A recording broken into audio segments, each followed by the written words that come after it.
Sa ngalan ng Ama at ng Anak at ng Espiritu Santo. Amen. Sumainyo ang Panginoon. At sumayo rin. Ginugunita natin sa araw na ito si San Ezequiel Moreno.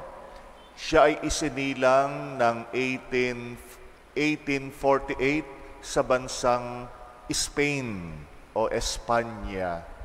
At siya ay naging Agustinian Recollect. Si San Ezequiel Moreno ay nadestino dito sa Pilipinas. Dito sa Maynila siya naordinahang pare. At siya ay naging misyonero sa iba't ibang lugar dito sa Pilipinas, katulad ng Palawan, Mindoro, Cavite, sa Las Piñas. Kaya naman kinikilala siya sa mga lugar na ito sa ating bansa. Kinalaunan, siya ay nagbalik sa Espanya at nadestino sa Colombia, kung saan din siya naging isang obispo. At pumanaw siya sa taong 1906 sa sakit na kanser. Siya ay itinuring na patron ng mga taong may sakit na kanser. Maraming mga patotoo na maraming gumaling sa sakit na ito sa pamagitan ng kanyang panalangin. Sa paggunita natin kay San Ezequiel Moreno, ipagdasal natin lahat ng may karamdaman ng kanser, lalo na yung mga kakilala natin, na nawa sila ay bindisyonan ng ating Panginoon. Aminin natin ang ating mga kasalanan upang maging marapat tayong gumanap sa banal na pagdiriwang. Sinugong tagapagpagaling sa mga nagsisisi, Panginoon, kaawaan mo kami. Panginoon, kaawaan mo kami. Dumating na tagapag-anyayang mga makasalanay magsisi, Kristo, kaawaan mo kami.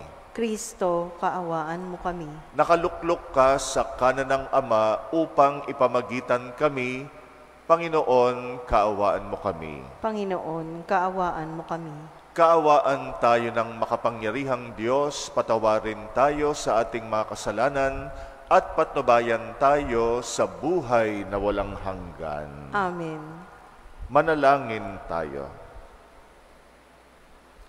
Ama naming makapangyarihan, hinirang mong mapabilang sa mga banal na tagapangasiwa si San Ezequiel Moreno na nag-aalab sa pag-ibig at pananalig na sa daigdig ay siyang nananaig. Ipagkaloob mo bilang tugon sa kanyang pagdalangin na maging dapat makasalo sa kanyang kaluwalhatian kaming mga nagpupunyaging manalig at umibig ayon sa kanyang pagkauliran. Sa pamagitan ng Jesucristo kasama ng Espiritu Santo, magpasawalang hanggan. Amen.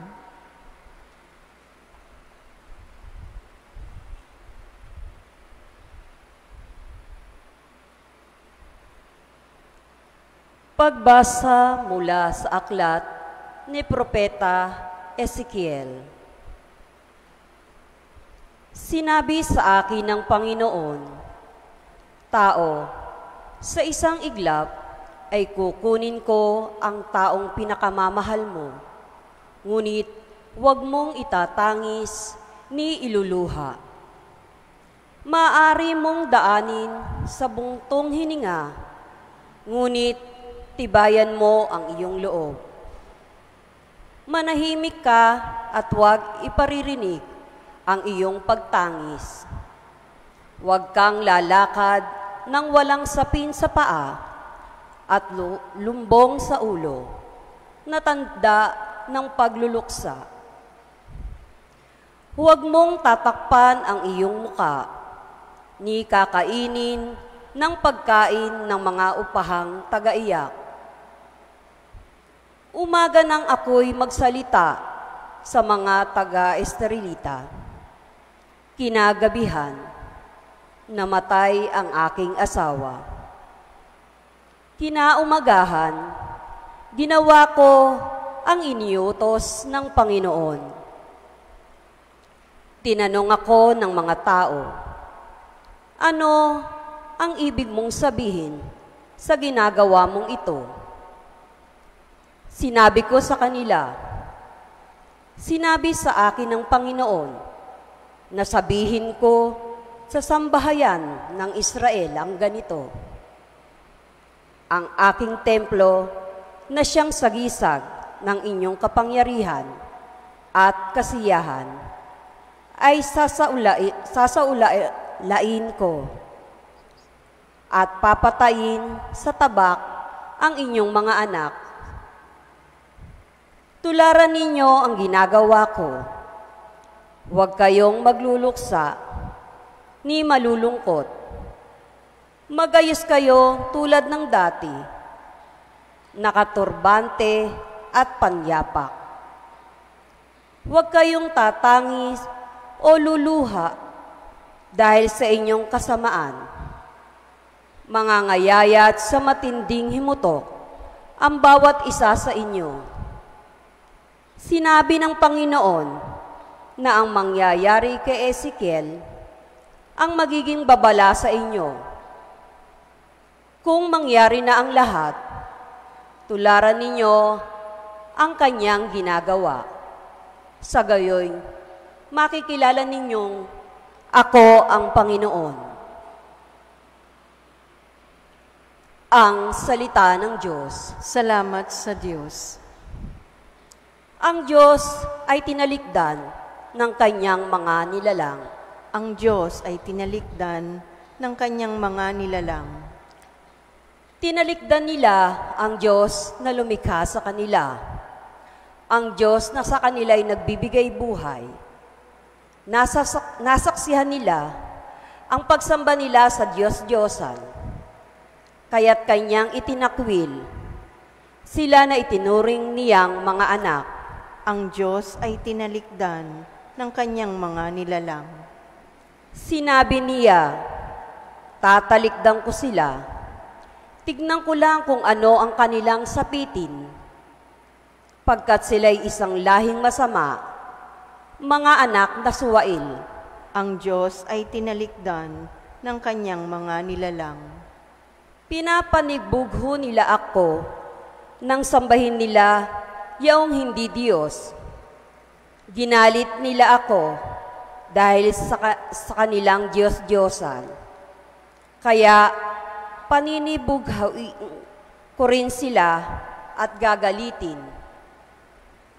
Sa pamagitan ng bansang di kumikilala sa akin, ang Diyos ay tinalikdan ng kanyang mga nilalang.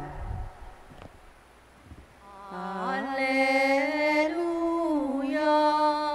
alleluia, alleluia, alleluia.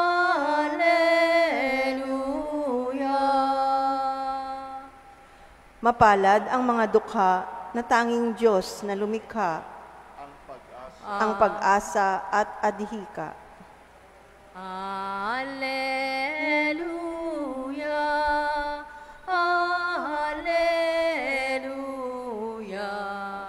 alleluia, alleluia. Sumainyo ang Panginoon. At sumaiyo rin Ang mabuting balita ng Panginoon ayon kay San Mateo. papuri sa iyo, Panginoon.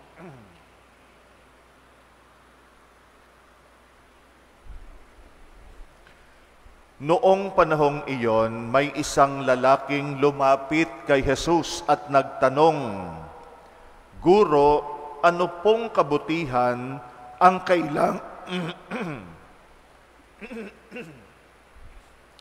Guro, ano pong kabutihan ang kailangan kong gawin upang magkamit ng buhay na walang hanggan?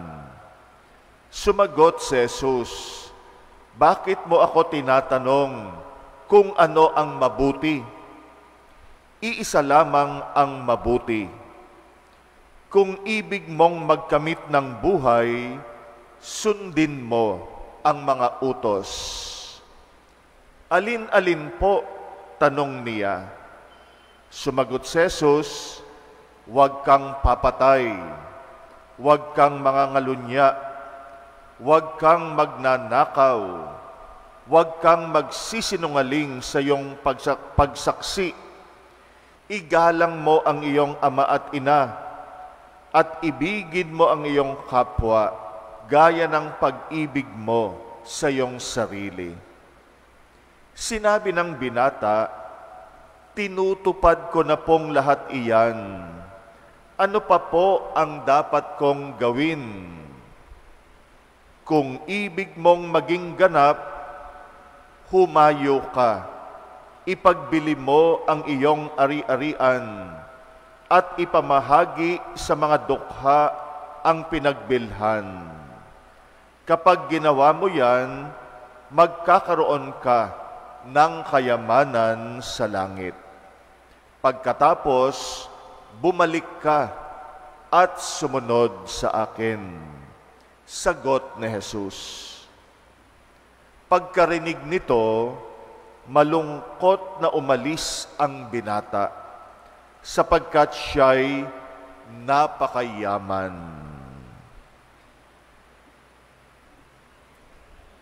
Ang mabuting balita ng Panginoon. Pinupuri ka namin, Panginoong Hesukristo. Sa pagsunod natin sa Panginoon, ay marami tayong tatalikuran sa buhay natin. Kaya nga, yung pagtawag sa atin ng Panginoon ay unti-unti, dahan-dahan, isang mahabang proseso. Kaya unti-unti rin ang pagtalikod natin sa maraming bagay sa mundong ito, sa pagtugon natin sa Panginoon. Hanggang makarating tayo doon sa pinakamataas na level ng pagtugon sa Panginoon at pagtalikod sa mundong ito. Ang pinakahuling tatalikuran natin ay yung sarili natin. Ito ang karanasan ng binata sa ating ebanghelyo ngayon. Kaya noong bata pa siya, talagang sumusunod na siya sa Panginoon. Marami na rin siyang mga natalikuran sa pagsunod sa Panginoon.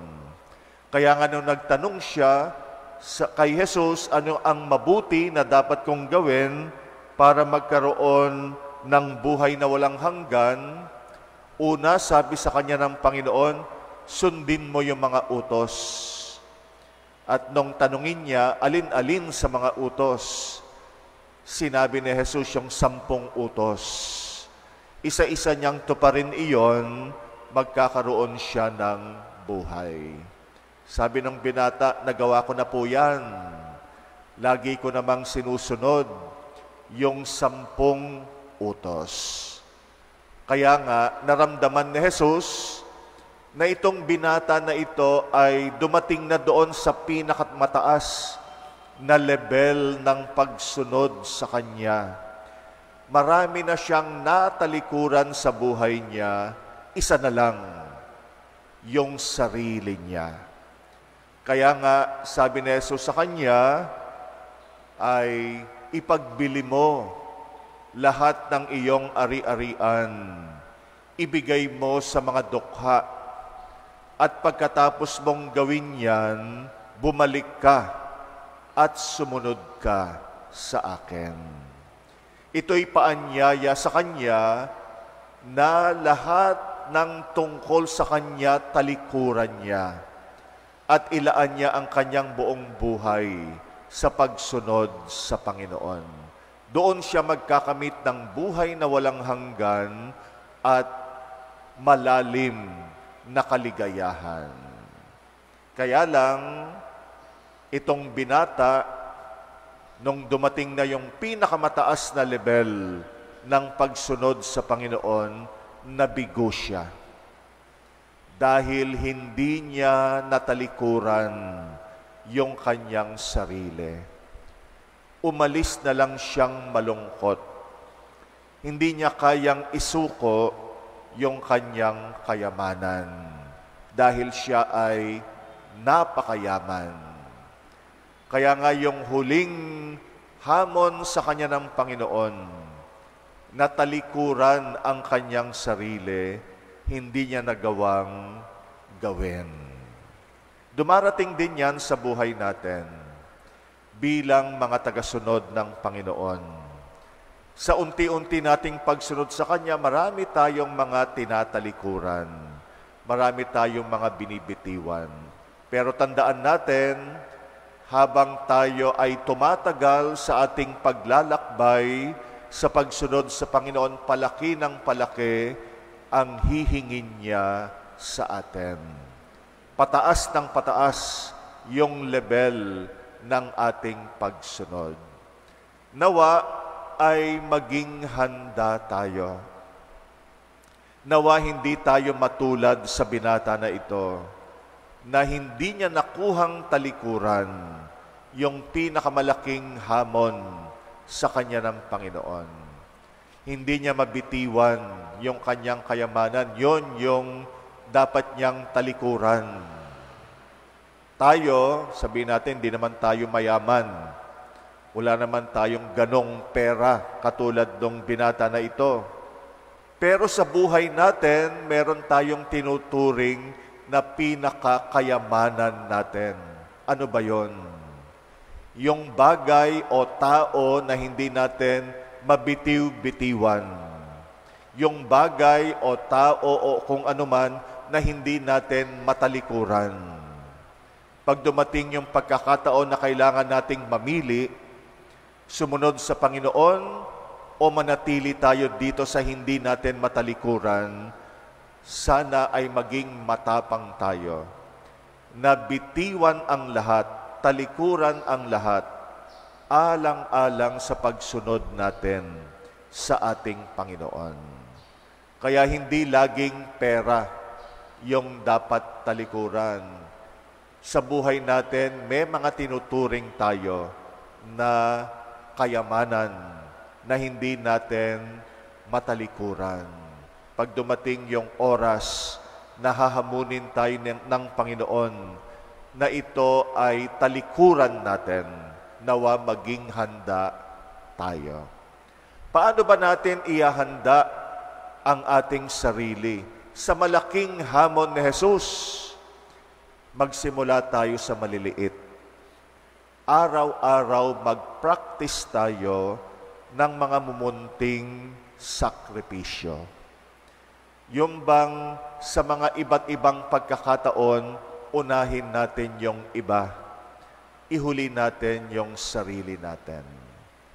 Kaya lang minsan yan ang sakit natin. Gusto natin mauna tayo. Kahit yung simpleng pagpila sa kainan, nako, nag-uunahan tayo. Gusto natin tayo ang mauna para makuha natin lahat ng ulam. Kahit yung simple lang na ganong pagkakataon, mag-practice tayo ng pagiging selfless. Sa kainan, paunahin mo muna yung iba. Ikaw muna, sister. Ikaw muna, brother. Pahuli na ako. Kahit pwede ka namang mauna, pero dahil gusto mong mag-practice na tumalikod sa iyong sarili, kahit yung mga ganong mumunting pagkakataon, unahin yung iba. Marami ring mga maliliit na sakripisyo na hinihiling sa atin. Kaya nga, tayo ay magsanay na nagsasakripisyo kahit sa maliit na paraan. Sa ganyang paraan, pag tayo ay sanay na iniuhuli natin yung sarili natin, pag dumating yung pagkakataon na hingin ng Panginoon, natalikuran natin ang ating sarili, handa ang ating kalooban. Pinapatalikod tayo ng Panginoon sa maraming bagay sa buhay natin para makatugon tayo sa Kanyang tawag. Lalo na tawag na maglingkod at magsilbi. Lalo na pag nagsisilbi tayo. Dito sa parokya, maraming mga tagapagsilbi. Kaya mag-practice tayo ng sakripisyo. Iuhuli natin yung ating sarili. Minsan, pag merong schedule ng pagsisilbi, ay nauuna tayo yung pinaka-convenient para sa atin. At kaya nga minsan nagsisilbi na tayo pero iniisip pa rin natin yung kaginhawahan natin. Pag nagsisilbi tayo, mag-practice tayo ng sakripisyo. Kung ano yung hindi convenient, pero alam mo, lalo kang makapagsilbi, gawin mo. Ganon talaga ang tagasunod ng Panginoon. Buhay natin yung binibitiwan ang ating sarili at ang maraming bagay, tinatalikuran, alang-alang sa pagsunod sa Panginoon, sa pagsisilbi sa Panginoon. Si San Ezekiel Moreno, na ginugunita natin, tinalikuran niya ang lahat. Yung mga misyonero, bilib tayo. Kasi iniiwan nila sarili nilang pamilya, sarili nilang bansa, yung convenience ng mamuhay sa sariling bayan, tinatalikuran niya ng mga misyonero. Nung panahon na yon, ang Pilipinas ay mission area. Pinupuntahan tayo ng mga misyonero. At yung Pilipinas sa tingin, lalo na ng mga taga-Europa, sobrang layo. Kaya nga matinding pagtalikod sa sarili ang ginawa ng mga misyonero sa ating bayan. Katulad ni San Ezekiel Moreno. Natutunan niyang talikuran ng kanyang sarili, makatugon lamang sa malalaking tawag ng Panginoon sa kanya. Hilingin natin ang biyayang ito, biyaya na matutong tumalikod sa lahat ng bagay, maging sa sarili, alang-alang sa Panginoon. Nawa lagi nating matagpuan ang sarili natin na tumutugon, umoo sa bawat tawag ng Panginoon sa atin, lalo na ang tawag na magsilbi.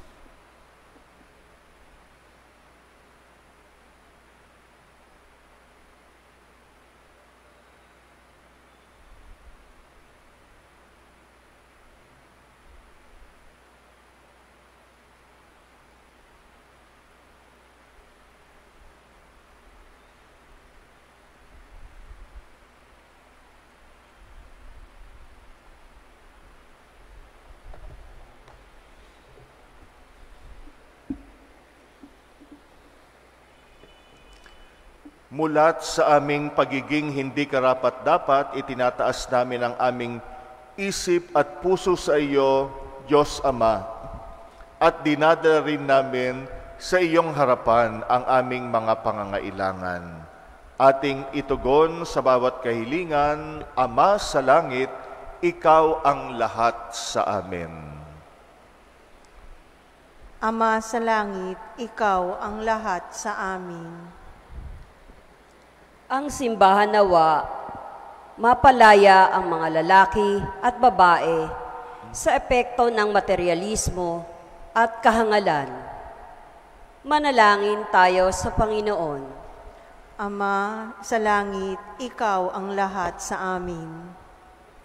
Ang mga pinuno ng gobyerno, naway wag isakripisyo ang kanilang prinsipyo sa kapangyarihan, tagumpay at ambisyon, at sa halip, isulong nila ang dangal at halaga ng Ebanghelyo. Manalangin tayo sa Panginoon. Ama sa langit, ikaw ang lahat sa amin. Ang mga magulang at mga guro, naway hamunin ang mga kabataan na mamuhay sa mga bagay na tunay na makahulugan. Manalangin tayo sa Panginoon. Ama sa langit, ikaw ang lahat sa amin. Ang mga Kristiyanong labis ang ari-arian at likas na yaman, naway matutong magbahagi ng kanilang yaman at talento sa mga dukha at kapuspalad. Manalangin tayo sa Panginoon. Ama sa langit, ikaw ang lahat sa amin. Ang ating mga mahal na yumaong, naway mapuno ng yaman ng kaharian ng Diyos. Manalangin tayo sa Panginoon. Ama sa langit, ikaw ang lahat sa amin. Tahimik nating idalangin ang mga personal nating kahilingan. Itaas natin sa Panginoon ang kahilingan ng lahat nating mga parokyano na siyang intensyon ng misa natin ngayon. Alalahanin din natin ang mga humihiling ng ating dasal, lalo na ang mga nagkakasakit at mga may pagsubok sa buhay. Ipanalangin din natin ang mga kapatid nating nakikiisa sa misa natin ngayon sa pamagitan ng online mass, lalo na ang mga may sakit sa kani-kanilang mga tahanan at mga kapatid nating nakatatanda na wala ng kakayanang makarating ng simbahan. Ipanalangin natin sila sa katahimikan.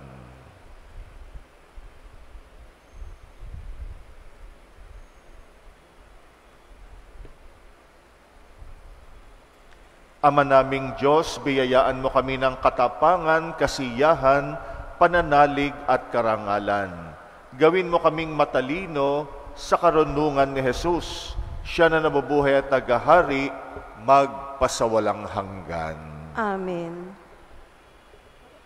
Aming alay sa'yo, Panginoon, ang tinapay at alak na iyong kaloob, upang gunitain ang iyong buhay na inialay, nang tayo'y magdiwang bilang isang sambayanan. Ang tinapay, ito ang iyong laman, at ang alak, ito ang iyong dugo. Lahat mo'y inihain upang lahat ay buhayin. Dugo mo ang dumanak ng lahat ay mapatawad. Aming alay sa'yo, Panginoon, ang tinapay at alak na iyong kaloob, upang gunitain ang iyong buhay na inialay, nang tayo'y magdiwang bilang isang sambayanan. Manalangin kay mga kapatid upang ang paghahain natin kalugdan ng Diyos Amang makapangyarihan. Tanggapin nawa ng Panginoon itong paghahain sa iyong mga kamay, sa kapurihan niya at karangalan, sa ating kapakinabangan at sa buong sambayanan niyang banal. Ama naming lumikha, tanggapin mong mga alay na ito na inihahain naming gumugunita kay San Ezekiel Moreno, upang ang mga ito'y magdulot sa amin ng paikinabang sa iyong tulong na maasahan. Sa pamagitan ng Jesucristo kasama ng Espiritu Santo, magpasawalang hanggan. Amen. Sumainyo ang Panginoon. At sumayo rin. Itaas sa Diyos ang inyong puso at diwa. Itinaas na namin sa Panginoon. Pasalamatan natin ang Panginoong ating Diyos. Marapat na siya ay pasalamatan.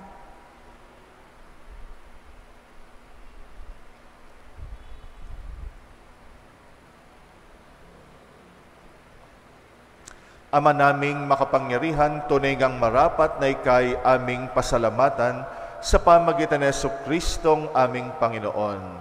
Ngayong si San Ezekiel Moreno ay pinararangalan sa pamumuhay niyang totoong uliran at pagiging maasahan sa panunungkulan, kaya't si Jesucristong maasahan sa katapatan ay inihahayag sa pangasiwa sa sambayanan. Ang malasakit na mga ulirang tagapangasiwa noon ay nagpapatuloy magpahanggang ngayon sa mga panalangin kanilang iniuukol kaysa ng sambayanan mong dito'y nagtitipon.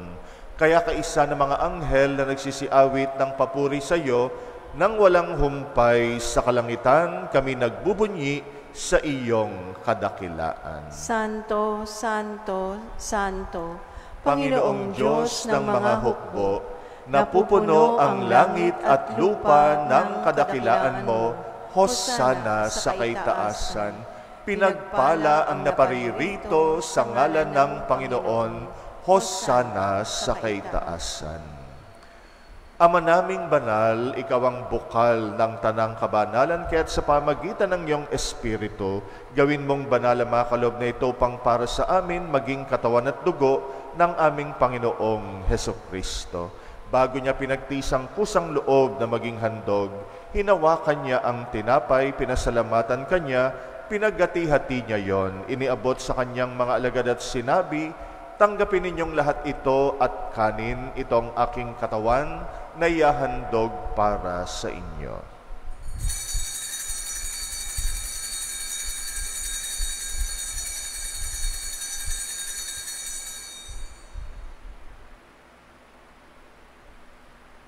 Gayon din naman, nung matapos ang hapunan, hinawakan niya ang kalis, muli kanyang pinasalamatan, iniabot niyang kalis sa kanyang mga alagad at sinabi, tanggapin ninyong lahat ito at inumin, ito ang kalis ng aking dugo, ng bagot walang hanggang tipan, ang aking dugo na ibubuhos para sa inyo at para sa lahat, sa kapagpapatawad ng mga kasalanan, gawin ninyo ito sa pag-alala sa akin.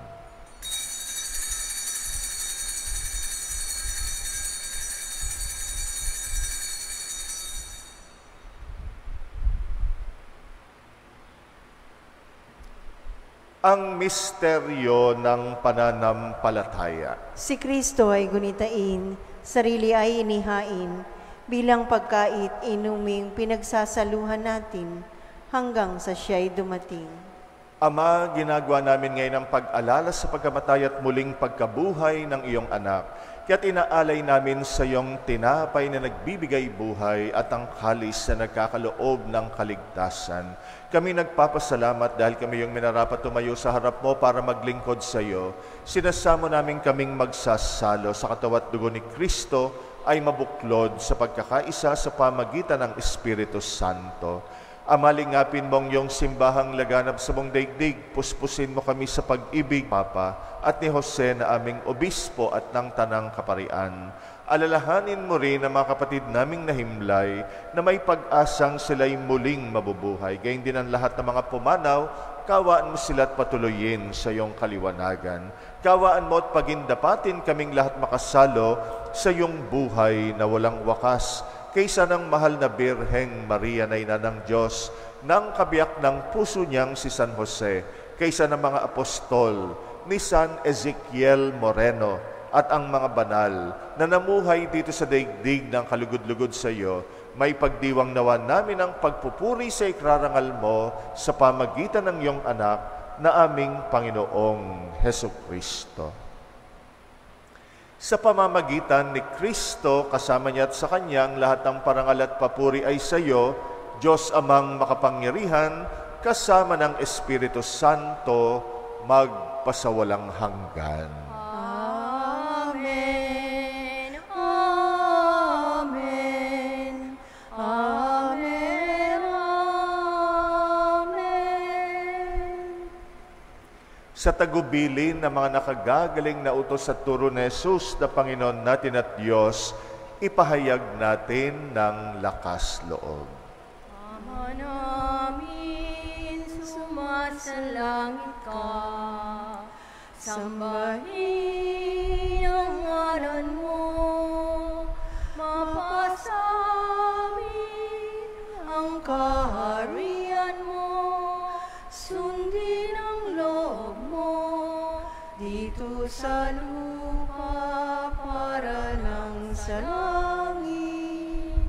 Bigyan mo kami ngayon ng aming kakanin sa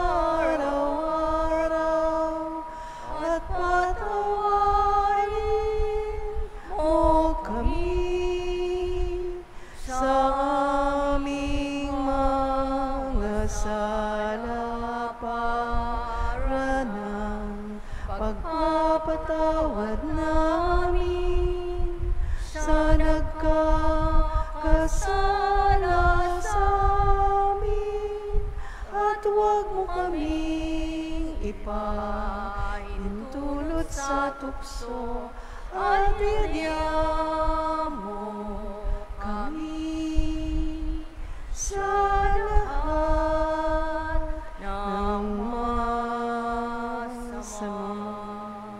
Hinihiling namin kami yadya sa lahat ng masama, pagkalooban ng kapayapaan araw-araw, iligtas sa kasalanan, ilayo sa lahat ng kapahamakan, samantalang aming pinananabikan ang dakilang araw ng pagpapahayag ng tagapagligtas naming si Jesucristo. Sapagkat iyo ang kaharian at ang kapangyarihan at ang kapurihan magpakailanman. Amen. Panginoong Jesucristo, sinabi mo sa iyong mga apostol, kapayapaan ang iniiwan ko sa inyo, ang aking kapayapaan ang binibigay ko sa inyo. Tunghayan mo ang aming pananampalataya, wag ang aming pagkakasala.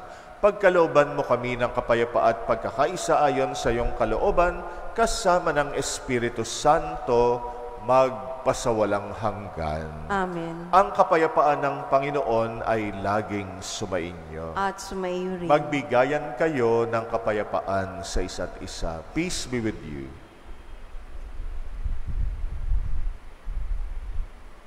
Kordero ng Diyos na nag-aalis ng mga kasalanan ng sanlibutan, maawa ka sa amin. Kordero ng Diyos na nag-aalis ng mga kasalanan ng sanlibutan, maawa ka sa amin. Kordero ng Diyos na nag-aalis ng mga kasalanan ng sanlibutan, ipagkaloob mo sa amin ang kapayapaan.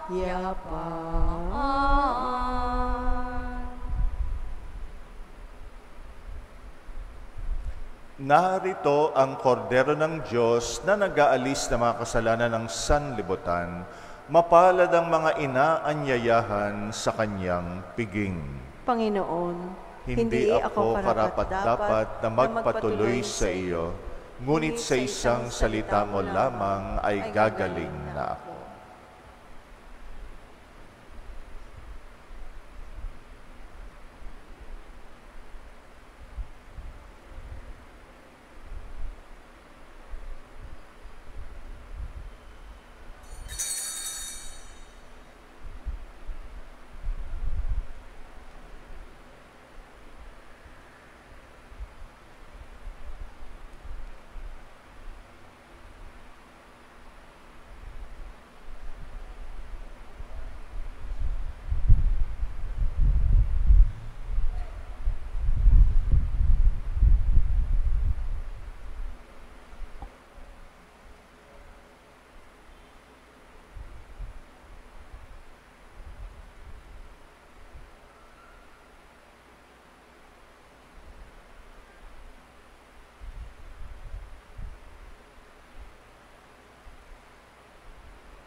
hanggang sa dulo ng dagat. Walang makikitang tulad mo. Libutin man ang mundong ito, sikaping makamtan ang pangarap ko. Ngunit ngayon at kailan paman, Walang makikitang tulad mo. Ikaw ang buhay, tanging ligaya. Munti kong alay, papurit pagsamba sa iyo, Jesus. Panginoon, tagapagligtas, pag-ibig ng Ama. Ikaw ang buhay, tanging ligaya. Munti kong alay, papurit pagsamba sa iyo, Jesus. Panginoon, tagapagligtas, pag-ibig ng Ama.